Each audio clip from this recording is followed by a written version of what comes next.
education is a major part of every student's life. Many people desire additional education to help them get a better job with good payment.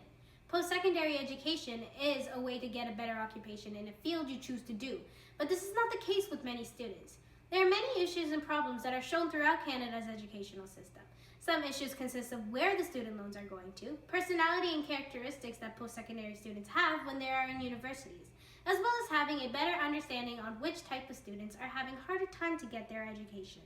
There is a huge issue when it comes to the financial stability of our education system for the students. It is very hard to get post-secondary education with a stable income. Firstly, there should be a better knowledge on the usage of Canadian Student Loans Program. It's called the CSLP. In the article, Who Gets Student Loans by Kowrikas, it states the importance of the rules of the CSLP and what it is used for the individual students, which specific types of students it helps the most. Low-income families are the main targets for student loans, but it does not affect the amount of low-income students that are enrolled in post-secondary education, since student loans are not always going to students that truly need it. Another issue that prevents students from going to post-secondary education is distance.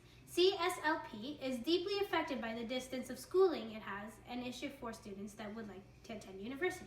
Therefore, low-income families cannot help their children get a post-secondary education, which leads them to get a job close to their homes. Secondly, personalities and characteristics may be one of the supporting causes of why some students cannot get a post-secondary education.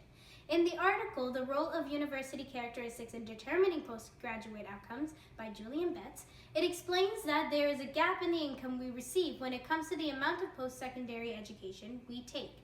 This means that the money you spend on post-secondary education makes the higher income the student will receive in their career.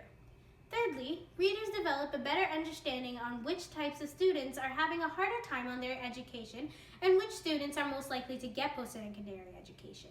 In the article, Why Are Youth from Lower Income Families Less Likely to Attend University by Mark Furnett, is trying to find the answers to why there are students who are having a large gap in their university attendance. The first reason why this happens is because there are high-income families generally do better in the education due to the influence they obtain in their years of school.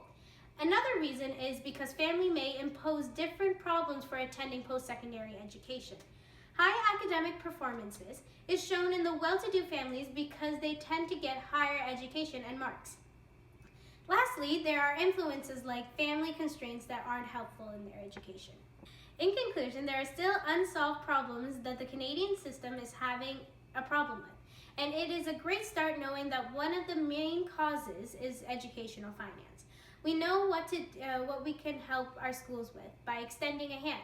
An example is funding more schools with supplies to have an easier time learning, and also give a quick session on why post-secondary education is very important. And